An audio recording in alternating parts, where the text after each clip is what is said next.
Let's talk about clients who have high levels of hypnotic capacity. The double-edged sword that is being highly hypnotizable. I'm Jurgen Rasmussen, by the way. Welcome to the Provocative Hypnosis channel. So I thought I would illuminate some of the awesome benefits and potential downfalls of high hypnotic capacity by sharing with you a recent client case and some reflections and lessons learned over the last 28 years. So I saw a client back in 2005 who came in for fear of public speaking. Now, back in 2005, I was still doing some hypnotic regression work, even though at the time I was very well aware that people don't actually regress or relive past experiences, but rather they reconstruct what they think happened based upon current motives, expectations, and frameworks. I was very well aware of that, and I did my best to communicate that with clients, but I would still occasionally do hypnotic regression work because the results were often quite good. It still looked like a good trade-off, even though it does not now, 20 years later. Now, this particular client, and I did not really check what her beliefs and expectations were when she came in. I always do this now, by the way. But we ended up activating the feelings connected to flying, and we used them as an affect bridge to kind of reconstruct some earlier memory. And she ended up thinking that she relived her birth and that she resolved a deep birth trauma. I only saw her once. This was back in 2005. And she came back to my office early this year and said that after that session, she flew comfortably for years. And then a few years ago, she had this emergency landing, which freaked her out. And then she had some other thing happen on an airplane. And after that, she was more scared than ever and hadn't even been on an airplane in a few years. But here's what she told me. She told me that the reliving of her birth back in 2005 was one of the most profound experiences of her entire life. This is the simultaneous strength and downside of high hypnotic capacity, because when someone has high hypnotic capacity, they're excellent at absorption. They're excellent at getting absorbed into a suggested experience and kind of making it seem as real as real. Now, here's the kicker. I never suggested that she go back to her birth. This is something that came from her or her beliefs or what she had read or what she expected, right? This is why people's beliefs and people's expectations and frameworks. And what I discovered this time was that she has some quite new agey type beliefs, right? Now here's the downside of this. You know, this is what she claimed to experience is untrue. Like it's factually just not the case. There's something called infantile amnesia. We don't have the ability to remember our birth. We can't access memories from that early age because our brains are not evolved enough to be able to store memories from such an early age. There are several theories why we can't do this. One is that, the hippocampus just isn't developed enough. You have the fact of neurogenesis, which is that new neurons kind of overwrite the old information, and we don't really develop a sense of self until approximately the age of 2. And it really looks as if you need to have a sense of self to be able to store autobiographical memories, because they're all self-referential and they all seem to revolve around a sense of self. So even though this is complete bogus, it's complete bullshit, she never actually relived her childhood. She has the childhood, her birth. She had the belief that she did, and it was one of the most profound experiences of her life, right? And the fact that she changed as a result of that experience is not proof that the theory is correct. It's not proof that that meant that her birth was the cause of her fear of flying, and that she had actually relived her birth. On some level, the experience she had in the office was highly meaningful, and she reorganized her inner experience and she got a new perspective on flying. But that does not prove that the theory is correct.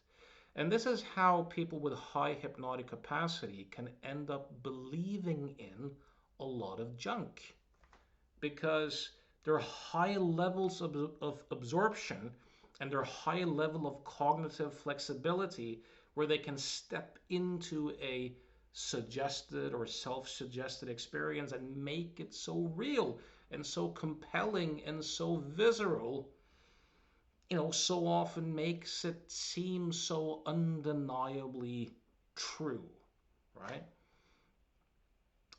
So when she came back early this year in 2025,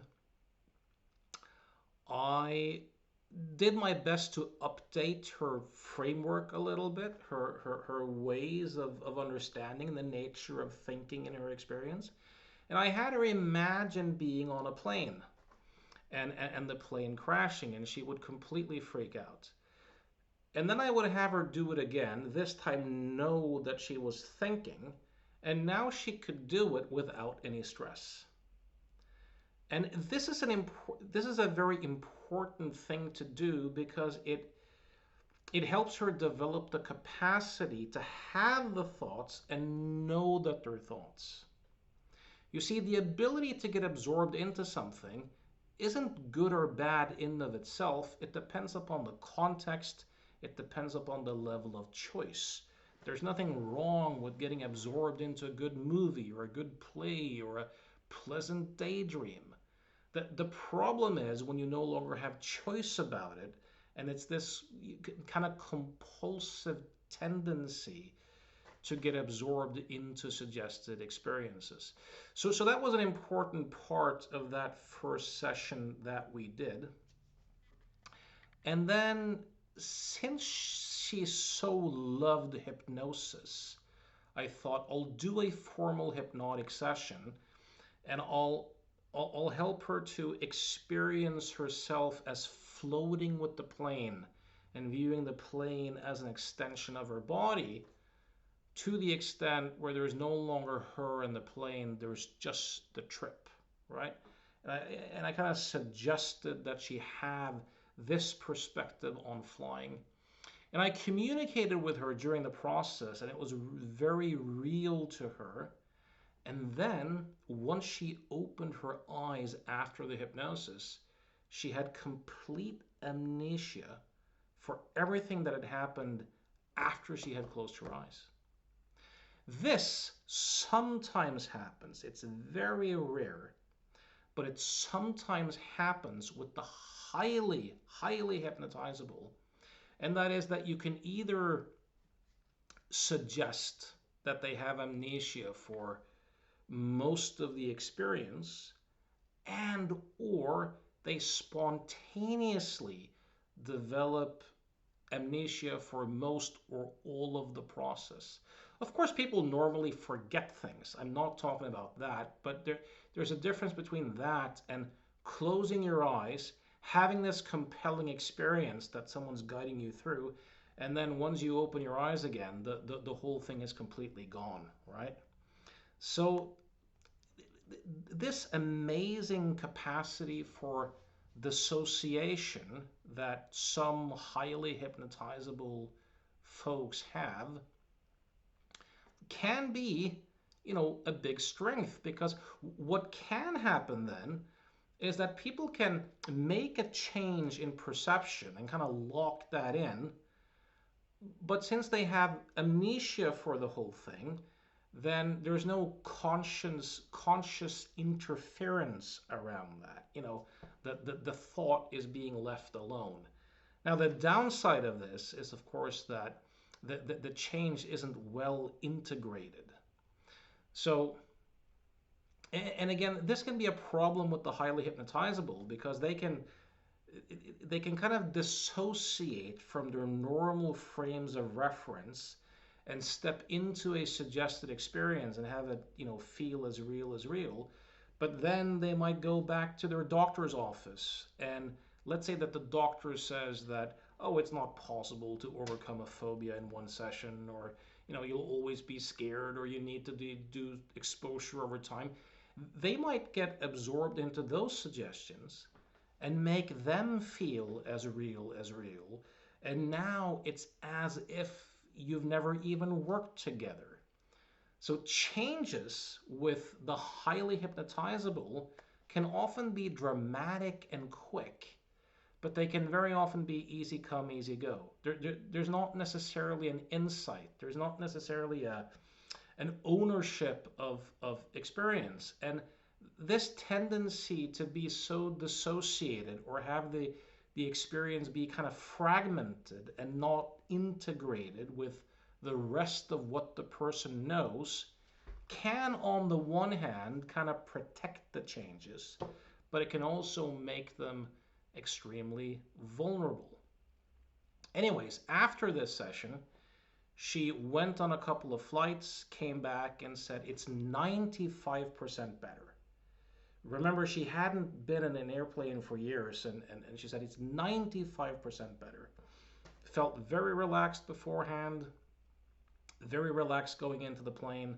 I had a little bit of something during takeoff, and then I was completely relaxed for the rest. And this happened on both of the flights.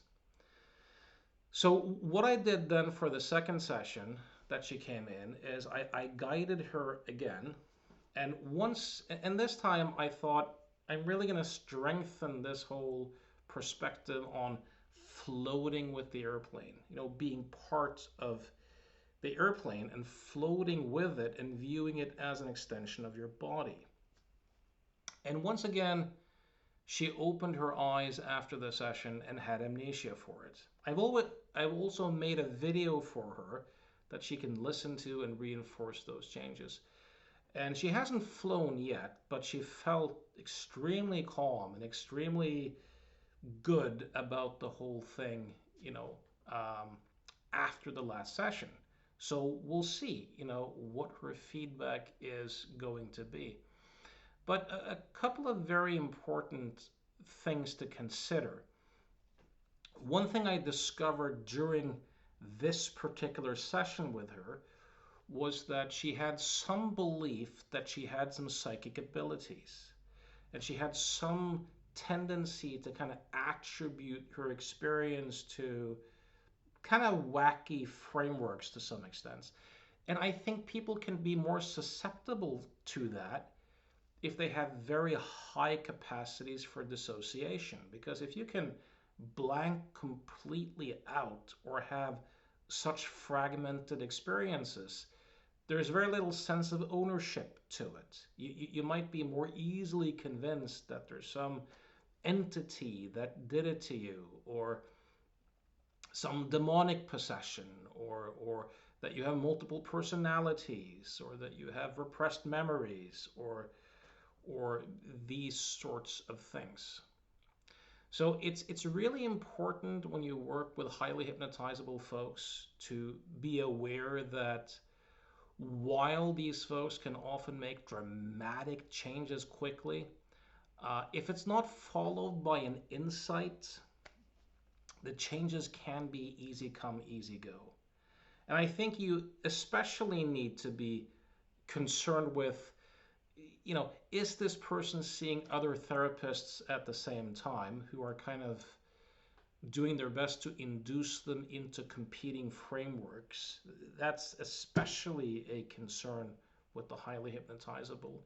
You want to be very tight with your frames and your frameworks, and also know something about what beliefs and expectations they have coming into the session. Because even if you don't, you know, suggest anything about reliving a birth or a past life or anything like that, if they bring beliefs like that into a session, that might then very easily turn into their felt experience, and they might then leave the session convinced that these are real phenomena. That's not a risk for me anymore because I no longer do hypnotic regression work or anything like that, but it's a useful thing to be aware of. Also, it's useful to help the person to have more choice about when they get absorbed into experience, to learn to have skills around doing it and not doing it as a choice. And again, this extreme capacity for dissociation can make people more susceptible to thinking that there's something foreign to them that is somehow creating their experience, right? So, and it brings up this topic of, false memories. So, for example, this experience that she had of reliving her birth, which she said was one of the most profound experiences she ever had, in all likelihood, that's a false memory. Imagine if someone came into the session, for example, and they believed in memories of repressed sexual abuse, or had read somewhere that some symptom could be evidence of a dissociated memory. And even if you don't suggest it, they might very well create something like that. Or take, for example, dissociative identity disorder, or what was formerly called multiple personality disorders. With these extremely highly hypnotizable clients, modalities such as parts work, they may become so convinced that they have alters or various parts to their experience, and then they might develop dissociation between these suggested parts and become convinced that they actually have multiple personalities. It might be really real and really compelling to them. Now, there are some studies actually that shown that some people with dissociative identity disorder had very different areas of the brain light up when they alternated between different personalities with an amnesia condition. And this was used as evidence that the disorder is real. I don't think it is. It's a bit like David Spiegel's old believing is seeing experiment, where he had highly hypnotizable folks hallucinate color on something that was black and white. And the highly hypnotizable folks reported that they could see the colors, and both, color processing areas in both hemispheres lighted up the same way it does when people see colors. Whereas in the low hypnotizables who just kind of imagined it, that did not at all happen. Now, there's something also interesting to consider here. There are people who claim, in the DSM-5, there's something called dissociative amnesia, where people allegedly dissociate certain memories. This is what used to be called repressed memories. It's not that they've just forgotten something, and it's not brain injury or alcohol or drugs. But this idea that people can completely block off or dissociate a memory and then retrieve it later. According to the memory scientists, there is nothing to support this. And in all likelihood, the vast majority of these cases are false memories. And experiences like these, where people have such dramatic capacity for dissociation, might open the door that for some people it might be possible. Like it might be possible for some people to completely block off a memory of, say, sexual abuse and retrieve it later. Um, I've had people report that twice when I did hypnotic regression work. I have no idea whether it was accurate or not. It's one of the reasons why I stopped doing it. I remember I worked with a highly hypnotizable client once back in the year 2000 who I saw him for some minor stuff under the guise of being an NLP trainer. And then he after we were done doing that, he mentioned that he had epilepsy. And I offered to see if we could do something about that because it was so life debilitating using hypnosis as an experiential thing. No charge. And he said yes. And he was a profound hypnotic subject, just like this client, right? And we did some work on that, some regression work. He opened his eyes. He had complete amnesia for the session. When he left the session, he seemed dazed. I never heard from him. And then a year later, I met him at a restaurant. We started talking. We talked about the NLP stuff that we did. And I mentioned hypnosis, and he said, "Oh, do you do hypnosis?" And my alarm kind of went off, and I kind of inquired into his epilepsy, and he was like, "Oh, how did you know I used to have epilepsy?" And it became apparent to me that he had complete amnesia for the fact that we had done hypnosis together and worked on that particular topic. And he chuckled and he said, "It's really weird because for some mysterious reason it completely disappeared. Not that long actually after I saw you for that other stuff." And I had enough sense to not go into that, right?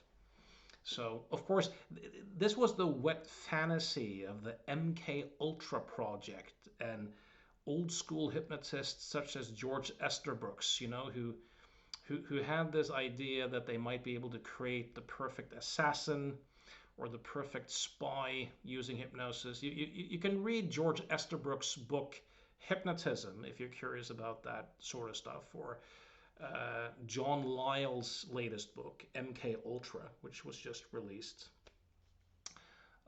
Because that would be how you could create the perfect spy. Imagine someone who was acting on a hypnotic suggestion but had amnesia for it, meaning he's a spy but he doesn't know it, or an assassin who's acting on a suggestion to kill someone based upon a particular cue, but they have complete amnesia for it. Could that be possible with highly hypnotizable clients? From what I've seen, documentaries I've watched on the MK Ultra and John Mark's book, The Manchurian Candidate, documents released through the Freedom of Information Act, my impression is that that project completely failed. And if you look at the book, the letters of Milton Erickson, the letter correspondence between Milton Erickson and George Esterbrooks clearly shows that George Esterbrooks didn't actually do these things. And I suspect that the reason it fails is because, yes, someone might accept the suggestion, act on it, and kind of be dissociated in the short term, but things are so easy come, easy go with the highly hypnotizable. The chance that someone would be able to carry out something like that over time is extremely slim. Because as hypnosis professionals will tell you, it's very often the highly hypnotizable who make initial quick changes who come back to the hospital, right, with the same type of symptoms over time. So, yeah. Anyways, I hope this was useful. I hope you got something from this. If you liked it, please subscribe to the channel. Please like the video. Consider sharing it with someone you think might benefit. If you're looking to make some sort of change and you're wondering whether you and I could be a good fit, I invite you to send me an email at provocativehypnosis.com. Also know that in September I'm starting my how to see through the self-illusion masterclass. That's going to be really looking forward to that one. So if you're interested, check out the seminar page at provocativehypnosis.com. All right, till next time, thanks for listening.